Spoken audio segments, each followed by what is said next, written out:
All right, I'm doing some small maintenance on the E-Class. And as far as I know, this will be able to be done between 2010 and up. I'm sure Mercedes built this cabin air filter location in most of the E and C-Class cars and S-Class cars. So it's actually pretty simple. I had to do it before I can show you. But what you'll have to do is obviously get into the passenger compartment. And when you get into the passenger side compartment, you're going to notice that you can actually lift this panel downward, and you'll need to do that so you can get more clearance for the plastic component that you're about to take off. Now, I already took it off, but I'll show you where the bolts are going to actually be holding on to, or I should say the plastic part that's holding on to the top to get to the cabin filter. And let me show you right now. Obviously, it's not in the car still, but it's much easier for me to show you this way versus being inside the car. And so what you're going to see is that you're going to have these bolts, one right there, one right there, one right there. And the actual orientation is going to look up and down like this. So this will be the closest to you, the front of the dashboard, and this will be in the back of the dashboard. And so you're going to remove these three Torx bolts to gain access to this. Now, when you're removing these three bolts, or these three screws, I should say, you're going to want to use the T20. I just have like a little Makita driver, T20 with maybe a driver handle or a ratchet to remove them. They're not on there tight. You can actually just have, if your fingers are strong enough, just spin them off with your fingers and apply them back on. But for those that don't have extremely strong finger strength, I guess you can use a ratchet or a driver to remove them and reinstall them. Now, when you remove these screws from the three panels, it's going to be able to be pulled off when you're pulling it downward. But what you will notice is that there are two connectors that are going to be holding on, so that it makes it a little bit difficult for the panel to be removed. So the first one's going to be on the one on the right. That one's going to be your footwell light bulb. You can disconnect that by squeezing the clip in the back. Be careful, the light bulb is hot. It's still condensing bulbs on an LED bulb, so it will burn you. And then this sensor, it's part of the left side of the panel. It looks like it's some kind of volumetric sensor for the AC system. I can't really tell. This is actually what the sensor looks like.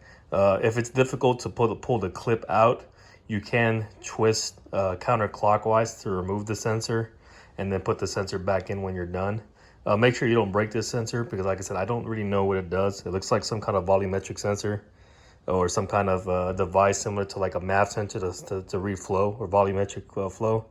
And I really don't know what this costs in Mercedes, so it would suck to break this thing. And the location for that sensor is going to be right on this this little part of the actual cover. It's just going to go in there and it can fall in place and turn clockwise to lock it in place. Now that we have the panel off, you're going to notice this plastic component right here that is actually going to be your cabin filter. Is actually the bottom of your cabin filter. So what you're going to do is you're going to slide toward you like so. It's going to be a pain in the butt. Once you slide it all the way to where it makes complete contact with the left side, you can then pull down, and when you pull down, you'll see the cabin filter loosen up. Now, the cabin filter I decided to go with was the SVT, not because I'm a fan of SVT or whatever, but it is the most affordable filter. With these filters, I replace them probably once a year, so I really wouldn't opt to buy a filter that costs twice as much for no apparent reason, especially how easy it is to get to this filter. Now, SPT, you can find an AutoZone, but if you don't have AutoZone by you, I believe Purolator is going to be like a Pep Boys brand, which that's going to be the part number for that one. Wix is an O'Reilly's brand, which that'll be the part number for that one.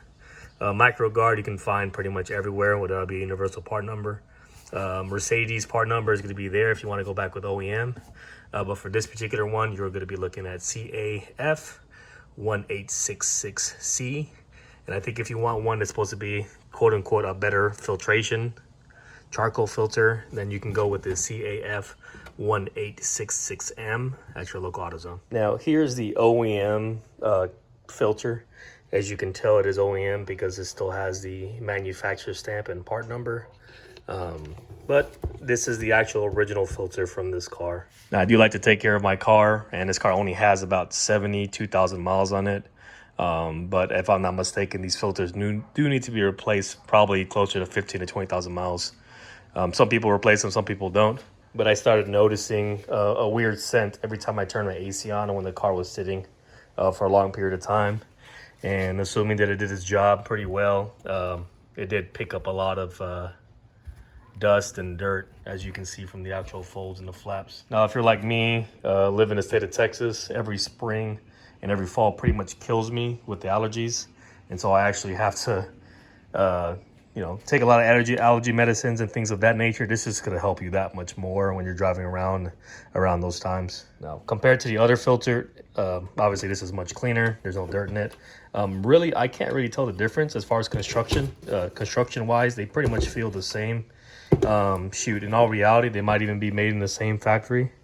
They don't really look any different. So I know a lot of you guys are really into buying OEM things, and so am I to an extent. But I would definitely recommend, if you can, saving money where you can and buying something like this, because it's definitely not going to hinder AC performance or any other performance of that nature. And when you're installing this, put it back the same way the other one came out, and the airflow arrow should be pointing toward the front of the firewall. Here's going to slide this back up, so it sits flush. Now, when you look under here, you're gonna notice that this thing is gonna slide back and forth. Initial point is gonna be right on these plastic clips in the original filter.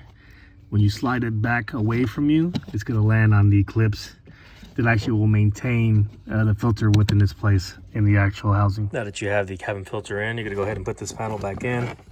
Kind of slide it back a little bit. Make sure that this wire, the blue and brown, connect to the bulb, and that this blue and brown one with the different connector connects to that sensor I told you about. Now, when you are putting this panel in, one thing I do want to make you aware of is if you see that arm right there, there is going to be a contraption that actually grabs the arm. So you need to make sure that you're looking up there, and if I can see it, which I probably can't, that you are looking up there for something that is going to house that arm in place. If the arm is correctly grabbing, you'll notice that the actual panel will stay in place even before you put the screws in. And that pretty much concludes the install. Make sure that this panel goes back in place where it's supposed to. Ensure that your lights work correctly. And all you have to do is turn your car on and you're done. Appreciate you guys watching. If you have any questions about this install, let me know. You can always PM me. Also, if you are interested in other things to do on this particular platform, I'm kind of in the middle of possibly selling the car, maybe not. But if I don't, my next plans are to do a 7G MCT swap with the help of a couple of people. So if you're interested in stuff like that, subscribe and let me know what you're interested in. If you're interested in more modification kind of things, I would probably be into that also. I kind of took a hiatus on my CNC machine. I'm going to wire that back up together. But when that time does come, I should be producing products and miscellaneous things for my first car, for this car, obviously, before I decide to probably put it in the market. So if anybody's ever interested in things like that, just let me know in the comments below or PM me, and I'll be more than happy to produce some videos and things of that nature. Thanks for watching.